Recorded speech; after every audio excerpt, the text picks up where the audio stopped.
The sea is full of secrets. For thousands of years, ships have crossed its waves, carrying people, treasures, and dreams. Some ships reached their destinations. Some were swallowed by storms. And some, very few, return in ways that no one could ever explain. Among all the mysteries of the sea, there is one story that continues to haunt the world even today. A story so strange that sailors whispered it with trembling voices, and historians still shake their heads in disbelief. It is the story of a ship that was found sailing quietly in the middle of the Atlantic Ocean without a single soul on board. The sails were full. The cargo was untouched. The crew's belongings were still there, waiting. Food was still on the table. But the people, every last one of them, had vanished into thin air. That ship was a Mary Celeste. Before we set sail into this chilling tale, I invite you to join us on this journey through the world's darkest mysteries. If you enjoy stories that uncover secrets, legends, and unsolved puzzles of history, then please take a moment to like this video, leave us a comment with your thoughts, and subscribe to the channel. Your support keeps us sailing forward, bringing you more stories that stir the heart and awaken the imagination. Now, let's dive into the haunting mystery of the Mary Celeste, the ghost ship of the Atlantic. The year was 1872. The Atlantic Ocean stretched wide and endless, as it always had, a deep blue expanse that both carried human dreams and swallowed them whole. Ships were the only bridges between continents, and voyages could last weeks or months. Every journey was a leap of faith into wind and waves. And in November of that year, the brigantine Mary Celeste prepared to sail from New York to Italy. She was a fine vessel, sturdy and proud, owned by an ambitious captain named Benjamin Briggs. Captain Briggs was respected by those who knew him, a quiet, serious man, deeply religious, devoted to his family, and committed to the sea. But this voyage was different from many others, for Captain Briggs would not be traveling alone with a hired crew. He brought along his wife, Sarah, and their young daughter, Sophia, who was only 2 years old. Their son, Arthur, had stayed behind in America with his grandmother. Perhaps the Briggs family thought this voyage would be a kind of adventure, a way for Sarah and little Sophia to experience the world beyond the shore. Along with them were 7 sailors, strong men ready for the challenge of the ocean, 10 souls in total, 10 lives tied to the fate of the Mary Celeste. The ship was loaded with barrels of industrial alcohol, dangerous cargo, but common enough in those days. If delivered safely, it would bring profit and success. Everything seemed in order. The Mary Celeste was a seaworthy vessel, her sails patched and strong, her timber solid. On November 7, 1872, she left New York Harbor, her bow cutting through the cold waters, heading east toward Europe. Families waved goodbye, unaware that it would be the last time they would ever see their loved ones. For almost a month, the Mary Celeste sailed across the Atlantic. No storms of great note were reported. No distress signals were ever seen. And then on December 4th, another ship, the Dei Grazia, spotted her drifting near the Azores Islands. At first, the crew of the Dei Grazia thought little of it. Ships sometimes sailed near each other on these vast waters. But as they drew closer, they noticed something strange. The Mary Celeste was moving oddly, her sails not trimmed as they should be. She seemed to wander aimlessly, like a beast without a master. The captain of the Dei Grazia, David Morehouse, decided to send a boarding party to investigate. What they found would chill them to the bone. The ship was completely deserted. There was no sign of Captain Briggs, no sign of Sarah, no sign of little Sophia, and no sign of the 7 sailors. The lifeboat was gone, but the ship itself was in good condition. The cargo was still there. Food and water supplies were untouched, enough to last 6 months. Clothes and personal belongings were neatly packed away. Even toys for the little girl were still on board. But the people had vanished. Imagine the silence of that deck. Imagine walking to the cabins, expecting to see someone turn a corner, expecting to hear voices, laughter, or even cries of distress. But there was nothing, only the creak of wood and the slap of waves against the hull. The Mary Celeste was a living ghost, her heart torn out, yet her body still drifting through the sea. How could it be? What had happened to those 10 souls who had started their journey with hope and faith? Why did they abandon a ship that was seaworthy and safe? And why did they never return? These questions would echo through history. To this day, no one has ever found the crew of the Mary Celeste. No bodies, no wreckage of the lifeboat, no clear answer. Only theories, guesses, and fears. Some say it was storms. Some say it was pirates. Some say it was madness. Others whisper about curses and things beyond human understanding. But before we dive deeper into these theories, we must go back. We must look closely at the ship, at its people, and at the little details that might hold the key to the mystery. Because the Mary Celeste was not just a ship, it was a world of its own.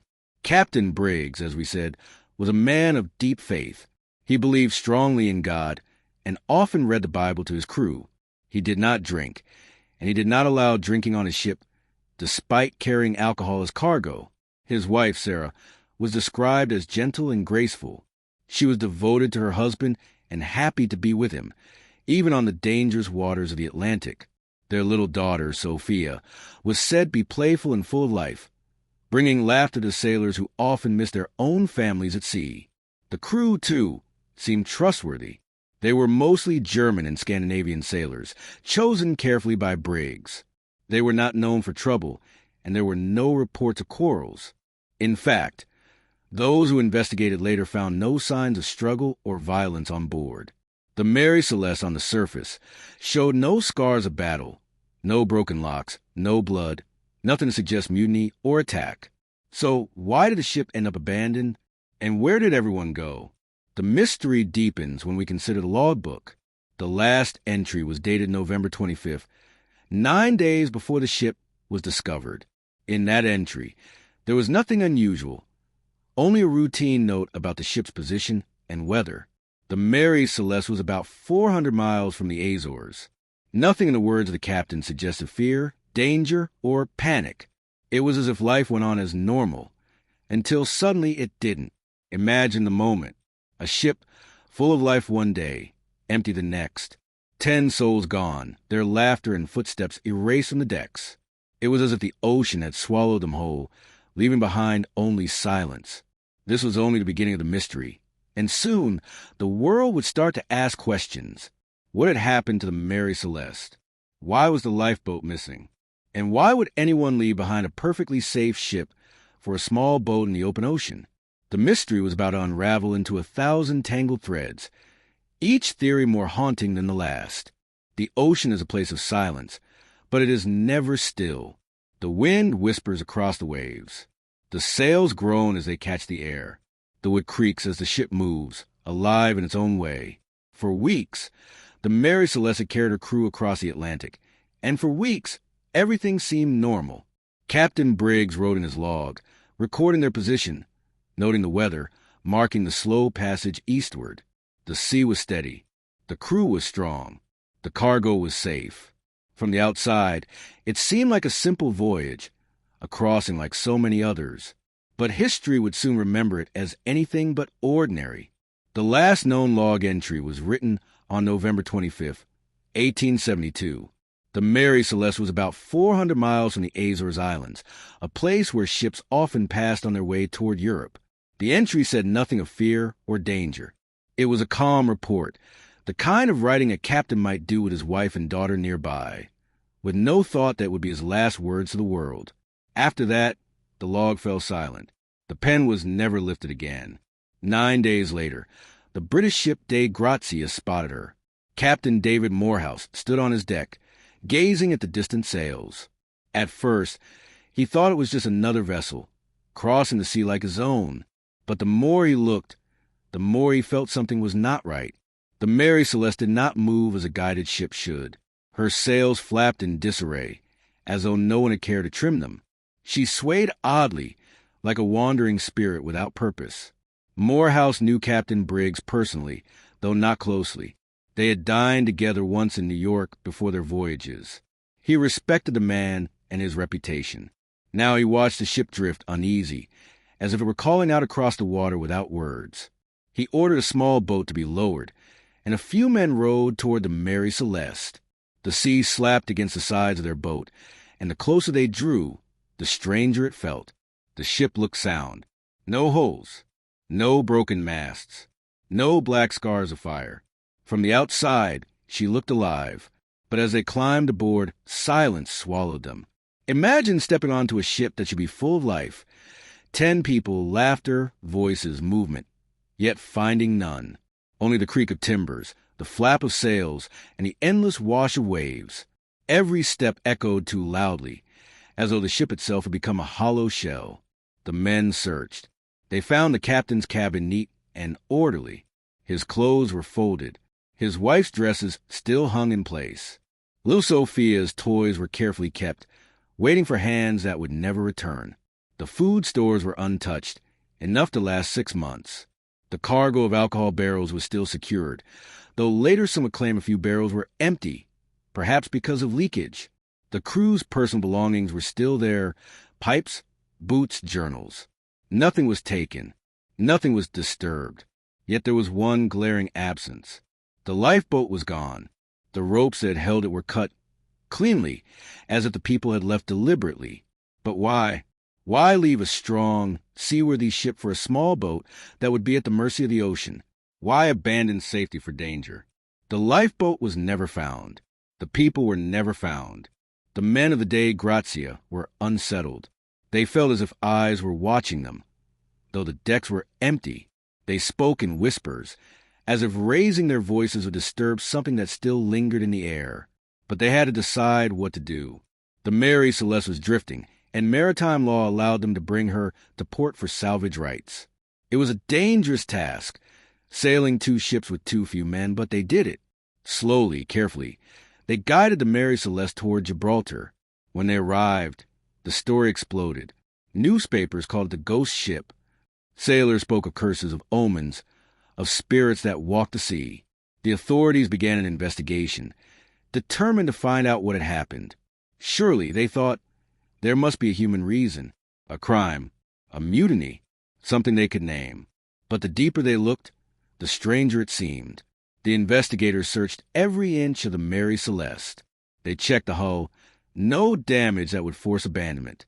They checked the cargo. Still there, untouched, though some barrels may have leaked vapors.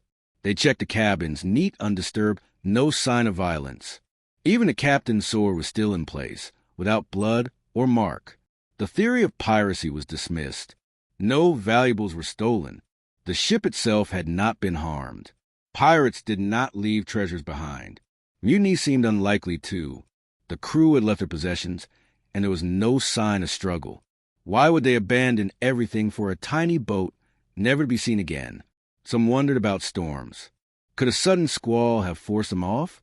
But the Mary Celeste bore no scars of a violent tempest. Her sails and rigging were not destroyed. Her hull was not broken. She had been left in seaworthy condition. Others whispered of the cargo. The barrels of alcohol, if leaking, might have filled the air with fumes. Invisible, choking, dangerous. Perhaps the crew panicked, fearing an explosion, and hurried into the lifeboat, thinking they could wait until it was safe. But if so, why did they never return?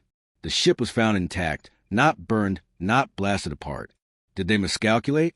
Did the lifeboat drift away, lost forever in the endless sea? The more the investigators studied, the more the mystery deepened. There were no easy answers, only questions that led to more questions. Meanwhile, stories spread like wildfire. In taverns and ports, sailors told each other the cursed ship. They said the Mary Celeste was haunted, that no crew could stay upon her. They said spirits had carried the brig's family into the sea. They spoke of sea monsters rising from the deep, of whirlpools that swallowed men whole, of shadows in the mist that whispered and lured sailors away. For the families left behind, the pain was unbearable. Sarah's family waited in vain for her return. Little Sophia's empty crib stood as a reminder of the child who vanished without a trace.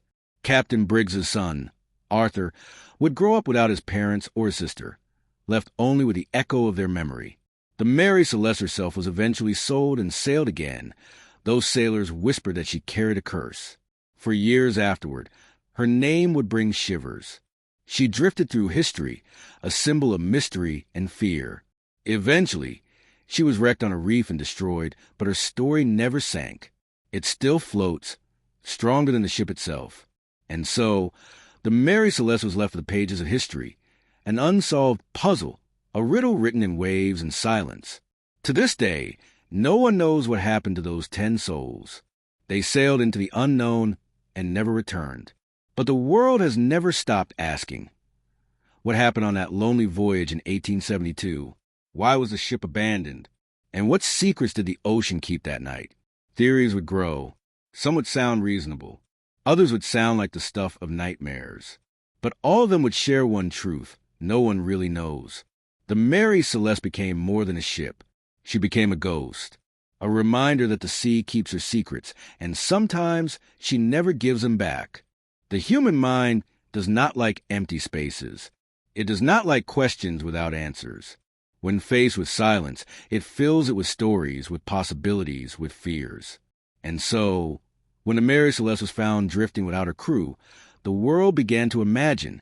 Each person, each sailor, each reader of the newspapers asked themselves the same question: what could make 10 people leave a safe ship in the middle of the sea?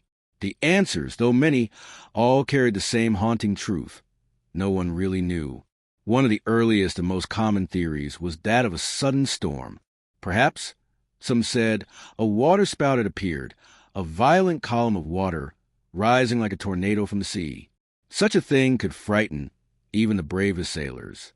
If water had swept across the deck, flooding the ship suddenly, Captain Briggs might have believed his vessel was sinking. In the rush, he could have ordered everyone into the lifeboat, intending to return once the danger had passed. But if the lifeboat had been untied and the wind had changed, it might have drifted away, leaving the Mary Celeste behind. The people in it would have been swallowed by the vast ocean, their cries lost to the wind. But this theory, like so many others, has its flaws. For the Mary Celeste, when found, was not damaged as a ship would be after such violence. Her sails were ragged, yes, but not destroyed. Her hull was sound. Her cargo was still secure.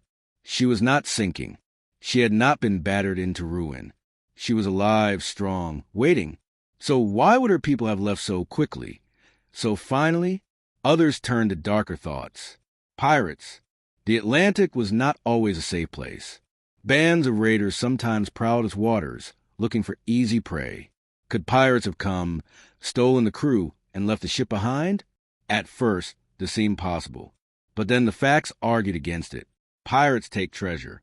Pirates take cargo. Pirates destroy what they do not need. The Mary Celeste had been left almost untouched. Not a single valuable item was missing. Even Sarah's jewelry, small but precious, was still there. If pirates had come, they had left strangely generous, strangely incomplete. Then there were whispers of mutiny. A crew turning against their captain is a fear as old as sailing itself. Could the sailors have risen up, killed, or forced Captain Briggs and his family away, and then fled in the lifeboat? But again, the ship showed no signs of struggle. No broken locks. No overturned furniture. No blood. Nothing disturbed. And why would mutineers leave behind a strong, safe ship? Why would they take only the lifeboat, without supplies, without safety? Mutiny did not fit. And then came the theory that still lingers strongest in the minds of many: the cargo itself. 9 barrels of alcohol were later found empty. Some suggested they had leaked, releasing invisible vapors across the ship. These fumes could have smelled of fire, of danger. Captain Briggs, a careful man, might have feared that one spark, even from a pipe or a lamp, would set the ship ablaze. In panic, he could have ordered his crew into the lifeboat, tying it to the ship with a rope, planning to return once the fumes cleared. But perhaps the rope broke. Perhaps the lifeboat drifted away before they could climb back. And so, the Mary Celeste sailed on without them, while the lifeboat vanished into the vast hunger of the ocean. It is a theory that many find most believable. And yet, it too has questions. The cargo did not burn. The ship was intact. And Captain Briggs was not a man of sudden panic. He was steady, thoughtful, devoted to his faith. Would he truly have abandoned his ship so quickly? Would he risk his wife and daughter's lives in a small boat on the open sea when the Mary Celeste still floated strong? The theory is possible, but it is not certain. When irrational explanations failed to satisfy, the human heart turned to the irrational, to the supernatural, to the things beyond our sight. Some whispered that the Mary Celeste was cursed, that she carried a shadow upon her sails, something unseen that drove people away. Others told to see monsters rising from the deep, their tentacles dragging the crew into the dark waters below. Still others spoke of ghostly hands, spirits of the ocean who came to collect the living and leave behind an empty shell of wood and sail. Of course, such stories were born from fear, from a human need to explain the unexplainable. But they added to the legend, turning the Mary Celeste from a mystery into a haunting. Even today, her name feels heavy, like a whisper from the past that makes the skin prickle. And through all of this, we must remember the people. It is easy to talk of ships and theories, of storms and pirates. But at the heart of the Mary Celeste are 10 souls who vanished. 10 lives. Captain Briggs, who dreamed of safe passage. Sarah, who left her son behind, perhaps with a kiss and a promise to return. Little Sophia, who was only 2 years old, her toys still waiting in her cabin. And the 7 sailors, men who had families of their own, who had faces and voices now lost to history. Think of Sarah in those final moments. If she truly stepped into the lifeboat, did she hold her daughter close, whispering words of comfort, promising it would be all right? Did Captain Briggs hold the rope tight, hoping to return to his ship, not knowing it was the last time he would see her deck? Did the sailors row, silent, staring back at the vessel they had trusted, watching it drift farther and farther away? We cannot know, but the image is haunting. A small boat on the endless sea, filled with fear and hope. A ship, strong and steady, left behind, moving on without them. The distance growing, the waves swallowing sound. And then silence. The Mary Celeste became a wound in history. For every theory, there was a question. For every answer, there was doubt. The official investigation in Gibraltar ended without proof of crime or cause. Captain Morehouse and his men who had brought the ship in were at first suspected, accused of lying, even of murder, but no evidence was ever found against them. They were cleared, though whispers followed them. The truth was never found, and perhaps that is why the story endures. If there had been a clear answer, if the lifeboat had washed ashore, if bodies had been found, then the tale would have ended long ago.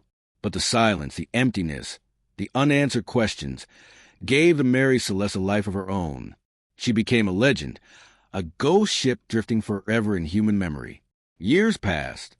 Writers took up the story, each adding their own imagination. Sir Arthur Conan Doyle, the creator of Sherlock Holmes, even wrote a fictional tale inspired by the Mary Celeste, spreading her fame even farther. Sailors spoke of her in hushed tones, warning each other never to sail on cursed waters. Historians studied her, arguing in books and journals, but never reaching a final word. The Mary Celeste had become more than wood and sail. She had become a mirror of our fears, our mysteries, our questions about life and death and the unknown. And perhaps that is why, even now, more than a century later, her story still holds us. Because deep down, we all know that the sea keeps her secrets. And we know that sometimes people vanish, not just into water, but into history, into silence. And we are left behind, staring at the empty deck, asking why. The Mary Celeste reminds us of how fragile we are, how quickly life can change, how one decision, one wave, one rope, one moment of fear or chance can erase us from the world. She reminds us of the families who wait in vain, the children who never see their parents return, the stories left unfinished. And so, when we speak her name, it is not just about a ship. It is about 10 souls, 10 lives lost to the sea, 10 faces the world forgot, except in whispers and legends. And perhaps in quiet of the night, when the wind is still and the ocean is dark, they are remembered again. The crew of the Dei Grazia had been at sea for many years. They knew storms. They knew waves taller than houses. They knew the loneliness of the ocean. But nothing had prepared them for what they saw that day. The Mary Celeste drifted quietly, almost shyly, as if trying not to be noticed. There was no torn sail, no smoke, no fire, no sign of panic. The ship seemed calm, too calm. As Captain Morehouse studied the vessel, unease crept over him. He had shared dinners with Benjamin Briggs, the captain of a Mary Celeste. They were not best friends, but they respected each other. Briggs was a careful man, not reckless. He would never have let his ship wander like a ghost in the open sea. And yet, here she was. The day Grazia's crew launched a small boat and rowed toward the drifting vessel. The closer they got, the heavier the silence became. Usually, a ship carried life. The sound of voices, ropes creaking under hands, footsteps on wood. But the Mary Celeste was silent. Only the waves slapped gently against her hull. When the boarding party climbed onto the deck, they found a strange sight. The sails were partly set, though some were torn and flapping. The rigging was not badly damaged, just worn. The wheel was unmanned, the compass intact, and the ship's log still in the captain's cabin. But the most haunting thing was this. There was not a soul aboard. No captain, no crew, no sign of struggle. The men searched every corner of the vessel. They checked the cabins, the hold, even under the bunks. The ship was not wrecked, not looted. The cargo, over 1,700 barrels of industrial alcohol, was still there, untouched. The crew's belongings remained neatly in their places. Clothes hung in closets. The captain's papers, his wife's piano, even toys for their little daughter Sophia, all were there waiting, as if their owners might return at any moment. And yet, the lifeboat was gone. It was as if the crew had left in an orderly fashion, lowering the boat and rowing away into the unknown. But why? There was food and water. The ship was seaworthy. There was no reason to abandon her. Imagine standing on that deck, the ocean stretching endlessly around you, knowing that only weeks earlier men and women had laughed here, cooked meals, sung songs to pass the long nights. A little girl had run along these planks, her tiny footsteps echoing against the wood. Now silence, the kind of silence that presses on your chest. The boarding party carried this heavy feeling back to their captain. They brought the logbook, which told them the last entry was made on November 25th, 9 days before the ship was found. Everything seemed normal. The Mary Celeste had been sailing steady, not far from the Azores Islands. Then nothing. The day Grazia's men looked at their own captain, waiting for his decision. Morehouse was faced with a choice. They could leave the Mary Celeste adrift, or they could sail her to port and claim salvage rights. But that meant splitting his crew, risking men on a vessel that felt cursed. Still, the law of the sea was clear. A ship abandoned without her people could be taken in. Morehouse chose to act. He sent some of his men aboard the Mary Celeste. Together, the two ships sailed slowly, side by side, toward Gibraltar. But if the men had hoped the mystery would feel lighter with time, they were wrong. Each day on the Mary Celeste felt unsettling. The ship groaned at night, her timbers shifting in the cold. Every shadow seemed to carry a presence. Some of the men whispered that the ship was haunted. Others prayed quietly, keeping their fears hidden. And each sunrise brought the same unanswered question. Where had they gone? When the ships reached Gibraltar, the mystery spread like fire. The story of the Mary Celeste filled the harbors, the taverns, the newspapers. People argued in the streets, each with their own theory. Some said pirates had taken the crew, though nothing was stolen. Others swore it was mutiny, that Briggs's men had turned on him. But there was no blood, no struggle, no proof.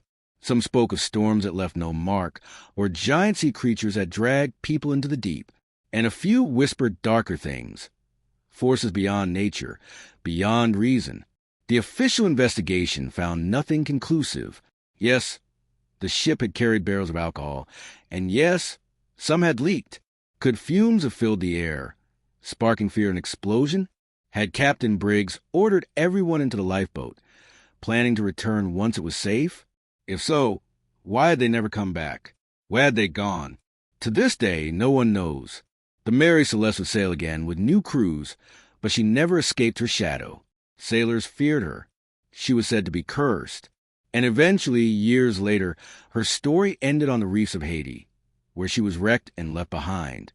But the real ending, the one that still lingers, was written in that silent voyage of 1872, when a family and 7 sailors vanished into the Atlantic, leaving only a drifting ghost.